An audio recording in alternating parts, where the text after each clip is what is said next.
정부의 확장 재정 여파로 올 들어 8월까지 통합 재정 수지 적자 규모가 사상 최대인 22조 3천억 원을 기록했습니다.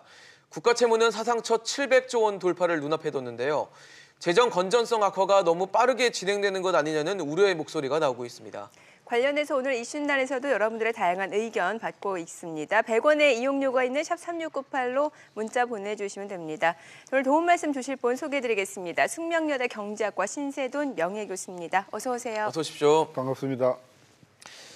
교수님, 지금 이제 뭐 재정, 적자 이런 내용들이 지금 기재부가 기획재정부가 내놓는 이 월간 재정 동향이라는 데 담겨 있는 내용인데 이 월간 재정 동향이 뭔지 간략히 설명해 주시면 아마 시청자분들의 이해가 좀 쉬울 것 같거든요. 그 가계부 쓰시는가 모르겠는데요. 네. 우리가 가계부를 쓰면 한 달 동안 어디에서 수입이 있었고 어디에서 돈이 나갔다는 걸 기록하잖아요. 그렇죠. 쓰죠. 이게 국가가 어디에서 얼마만큼의 수입이 있고 어디에서 얼마만큼 지출이 나갔다, 그거를 이제 기록하는 것이 한 달에 한 번 단위로 나오는 기획재정부의 월간 재정 동향이에요. 네. 그걸 보면 그날 들어왔던 돈, 나간 돈뿐만이 아니라 그동안에 여태껏 나간 돈이 얼마고 여태껏 쌓인 국가 부채가 얼마냐 하는 것을 상세하게 알 수 있기 때문에 꼭 우리가 한 달에 한 번씩 들여다보는 게 좋은데, 네네. 이게 두 버전이 있어요. 네. 하나는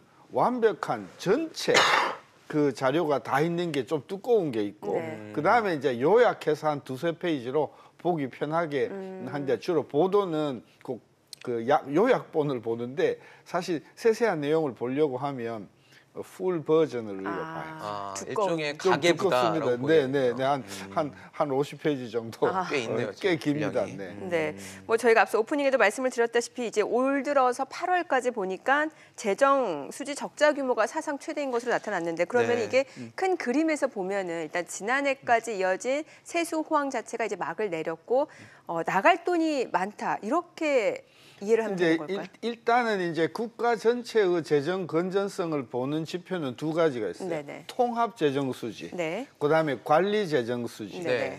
통합 재정 수지는 뭐냐 하면 우리가 국민연금이라든지 또 뭐 여러 가지 연금을 내지 않습니까? 그 연금 회계까지 우리가 특별 회계라고 하는데, 네. 그 연금 회계까지 들어오고 나간 돈을 다 본 게 통합 관리 재정 수지고요. 통합 재정 수지. 그거 다 빼고 정부가, 그러니까 여기서 말하는 정부란 중앙정부, 지방정부, 네. 이런 어떤 그런 그 정부만 이게 들어오고 나간 돈을 네. 적은 게 관리재정 수지예요. 예. 그러니까 이번에 보니까 이 통합재정 수지는 22조 정도 적자가 나왔던데, 관리재정 수지는요, 네. 그거보다 훨씬 커요. 거의 40조 넘어간다고 보면 돼요. 그러니까 이게 왜 그러냐 하면 연금에서는 들어오는 돈이 나가는 돈보다는 많아요.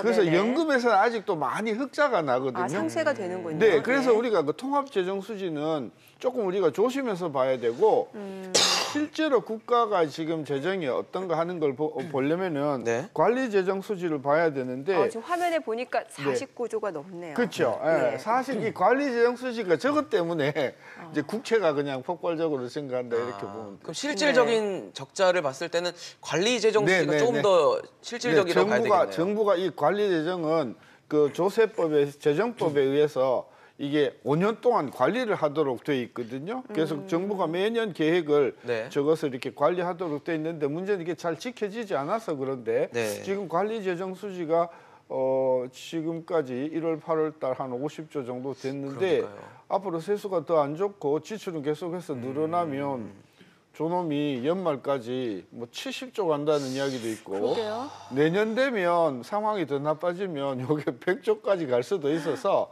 우리가 좀 관리 재정 수지를 유념해서 보면서 네. 관리를 해야 될 것 같아요. 일단 관리 재정 수지도 있고 지금 위에 있는 통합 재정 수지라는 지표가 있는데, 통합 재정 수지는 정말 간단하게 그냥 총 지출해서 이제 수입을 뺀. 아니요, 그러니까 특별 회계라고 네, 아까 따로 한 말씀하신, 네. 국민연금이라든지 뭐 그것까지 같이 포함해 있는 공무원 거잖아요. 연금이라든지 군인연금이라 이런 것들을 포괄해서 같이 같이 나는 거기 때문에 그건 조금 우리가 분리해서 호수가 보는 게 있다고 봐야 되겠군요. 근데 그래도 그 수치 자체도 지금 1999년 이후에 뭐 통계 작성한 이후에 그렇죠. 최대치다라고 네. 하니까 이런 지금 상황들이 왜 일어날까가 아마 제일 궁금할 것 같아요. 뭐 그러니까, 역시 경기 대응 이런 거겠죠? 그러니까 아까 얘기했지만 통합재정수지하고 관리재정수지의 차이가 네. 아까 연금이 들어가냐 안 들어가냐인데 네네. 그렇죠. 연금은 지금도 아직도 흑자란 말이에요. 네네. 그러니까 연금을 집어넣으니까 적자 폭이 적어져 줄어드는 보이잖아요. 거죠. 그러니까 우리가 관리재정수지만 보면 지금 1,8월 상에 50조 가까운데 연말로 들어가면 세수 더 안 좋아지고 지출 더 많아지고 이러면 저 규모가 커질 건 아니겠습니까? 네. 그래서 저게 조금 염려스럽긴 해요.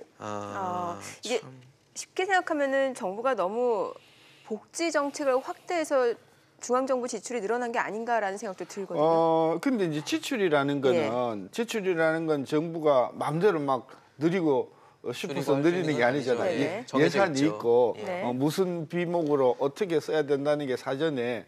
근데 그게 빨리 증가하는 건 맞아요. 네. 작년에 비해서. 네. 특히 그 이전 지출이라고 하는데 네네. 정부가 예를 들면 육아 부담하는 분들이나 네. 또 뭐 여러 가지로 그 노령 그 연금이나 이런 부분에 지금 금년 8월 동안에 이쪽에서 굉장히 많이 지출하셨더라고요. 네. 240조 가까이 지출했어요. 240조. 예. 근데 지금 관리재정 수지 적자가 굉장히 빠르게 늘어나는 이유는 지출 증가도 있지만 네. 세수가 지금 계획한 대로 보니까. 안 들어와요. 네. 지금 세수를 보니까요. 1월부터 8월까지 3.7조 목표보다 이제 작년보다 줄었거든요. 네. 작년보다 줄었어요. 근데 8월 달에만 작년보다 3조 줄었단 말이지. 네. 그러니까 지금 8월서부터 빠른 속도로 작년보다도 세수가 준단 말이에요. 우리 예산은 작년보다도 거의 9.7% 느려 잡았단 말이지. 네. 쓰는 것은 10% 늘게 잡았는데 세수가 오히려 준다는 들어오는 것은 게 줄어들고 앞으로 9, 10, 11, 12 가면 갈수록 남은 돈이 없어진다는 관리재정 거죠. 수지가 훨씬 더 적자폭이 커질 가능성이 지금 있어서 그게 화면에 나오는 자료를 조금 분석을 해주시면 좋을 것 같아요. 소득세가 줄고 소득세 줄었죠? 법인세는 법인세가 조금 늘긴 늘었는데요. 저 저게 세율 때문에 그런 거 1,8월이에요. 아닌가요? 1,8월. 네. 그러니까 1월서부터 6, 7월까지는 괜찮았단 말이에요. 예. 근데 이제 8, 9, 10월 넘어가면서 이제 영업 지금 이익이 안 좋고 이렇게 되면 법인세도 지금 부가세도 지금 줄죠. 교통세도 줄죠. 다 관세도 줄어요. 줄죠. 법인세만 늘었네요. 다 지금. 줄어요. 그러니까 지금 저것도 이제 하반기 들어가면서 경기가 더 나빠지면 법인세, 소득세도 더 줄어들 수 있는데 우리가 유념해야 될 게 예.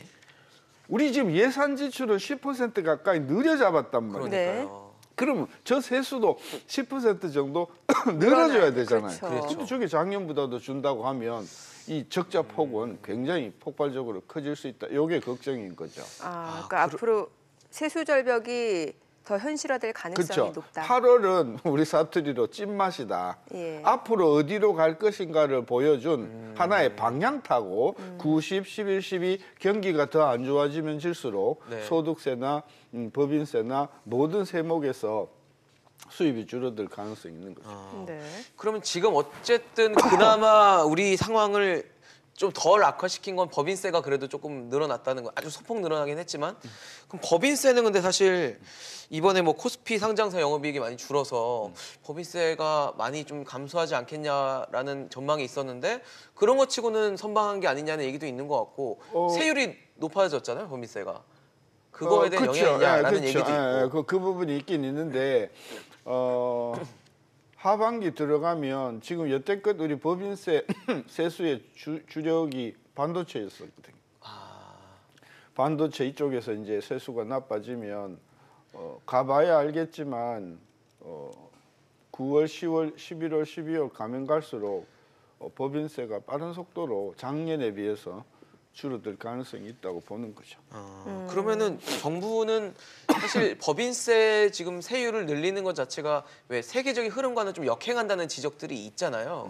근데 그럼에도 정부가 법인세율을 낮추거나 이런 것에 대한 검토는 하지 않고 있다라고 하는 이유도 어쩌면 이런 부분도 감안을 했겠네요. 세수 감소하는 부분도. 그렇게 해석은 할 수 있는데 정부가 법인세를 올렸던 이유는 애시당초 그 이전 정부에서 법인세를 너무 낮췄다.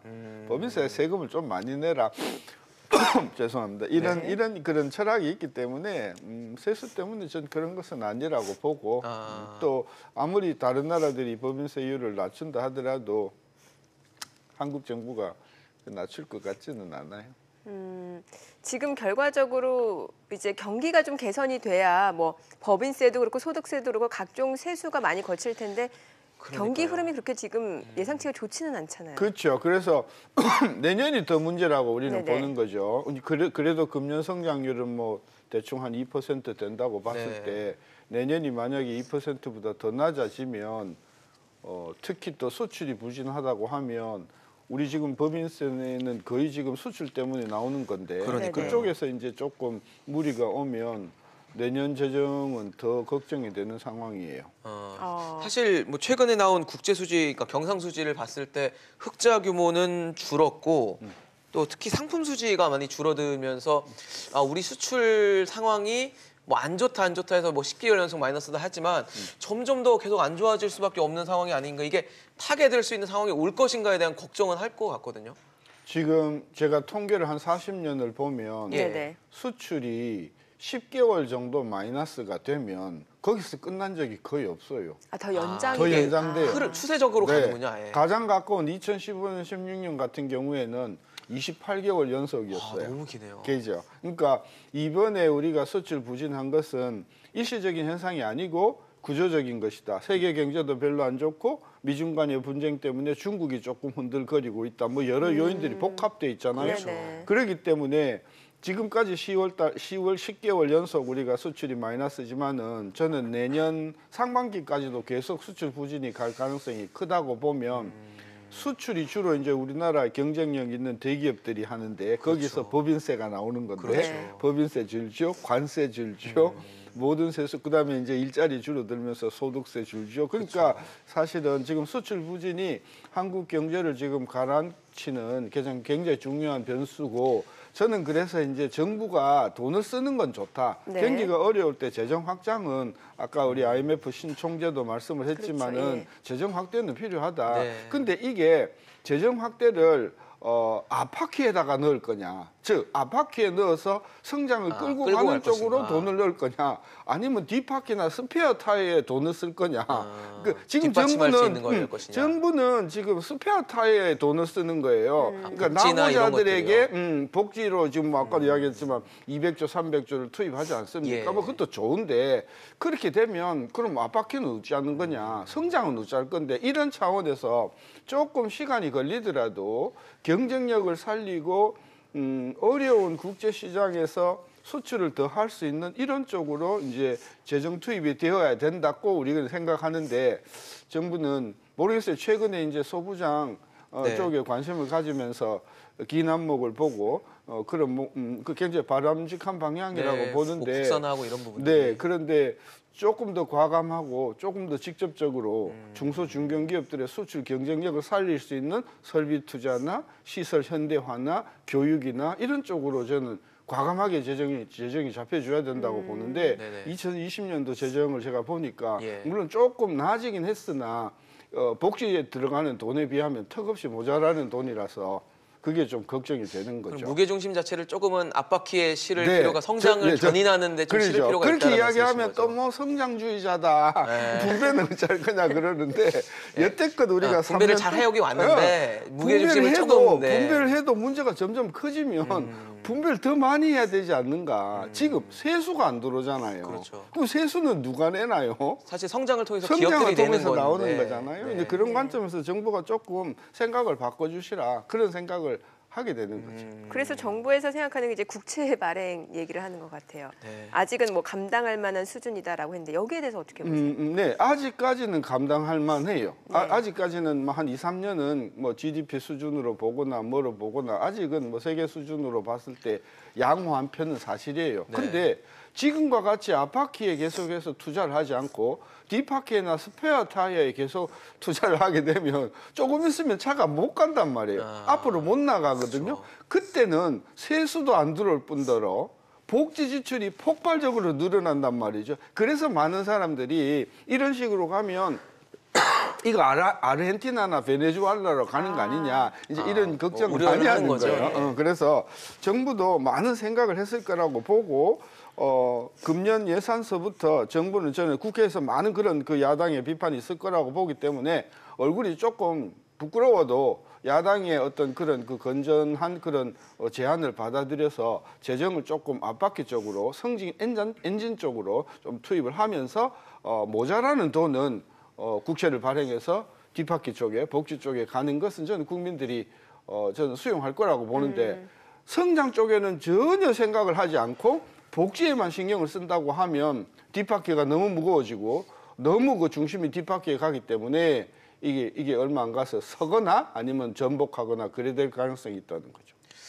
사실 정부의 기조는 이제 확장 지정을 하고 있기 때문에 계속 재정 지출을 늘린다는 생각인데 그런 상황에서 뭐 세수가 여유롭게만 들어온다면 사실 뭐가 문제겠어요. 그냥 갖고 있는 돈 쓰면 되는데 사실 세수가 들어올 만한 구석이 사실 많이 없고 내년에도 그렇고 그런 면에서 문재인 정부는 굉장히 행운아였어요. 왜 행운아였냐면 집권하기 시작하기부터 경기가 꺾였거든요. 그때부터 경기가 고점을 찍고 내려왔단 17년 말이에요. 9월부터 하강이라고 그런데 했으니까. 세수라는 것은 항상 경기보다도 한 1년쯤 뒤에 오거든요. 왜? 우리가 세금을 언제 내나요? 작년 거를 올해 내잖아요. 그렇죠. 그러니까 네. 사실은 2017년서부터 경기가 꺾였지만 세수는 2018년도에 폭발적으로 증가를 해준 거예요. 그렇죠. 그런데 정부가 뭘 생각을 못했냐면 2018년서부터 경기가 꺾이면서 2019년서부터는 세수가 어려움이 올 줄어들 것이다. 이 생각을 못했던 거예요. 그런 관점에서 보면 문재인 정부는 처음 한 2년, 2017년, 18년도는 돈이 너무 많이 들어와서 막 그죠? 되게 좋았는데 호황이라고. 이제부터는 진짜 돈도 쪼그라들고 국채도 발행을 많이 해야 되고 이런 어떤 어려움에 봉착을 하게 되면서 그야말로 문재인 정부가 경제 정책을 얼마만큼 잘 수행할 수 있냐 없냐를 우리 국민들이 볼 수 있는 아주 시금석이 되는 해가 금년 내년이 될 거예요. 어떻게 위기 관리 능력을 좀 볼 수 있는 한 해가 되기를 그렇죠. 좀 바라야 되겠네요. 문재인 정부의 그 정부의 재정 관리, 경제 성장 관리 이런 것들이 정말 능력이 있는 정부가 없는가 하는 것들이 이번에 아주 적나라하게 돈이 없는 상황에서 얼마나 할 것인가. 그렇습니다. 저는 내년 세수는 금년 세수보다도 훨씬 더 어려울 것이고 국채 발행 규모는 훨씬 더 커질 거라고 보는 거죠. 네, 알겠습니다. 오늘 신세돈 명예교수와 이야기 나눠봤습니다. 잘 들었습니다. 고맙습니다. 고맙습니다.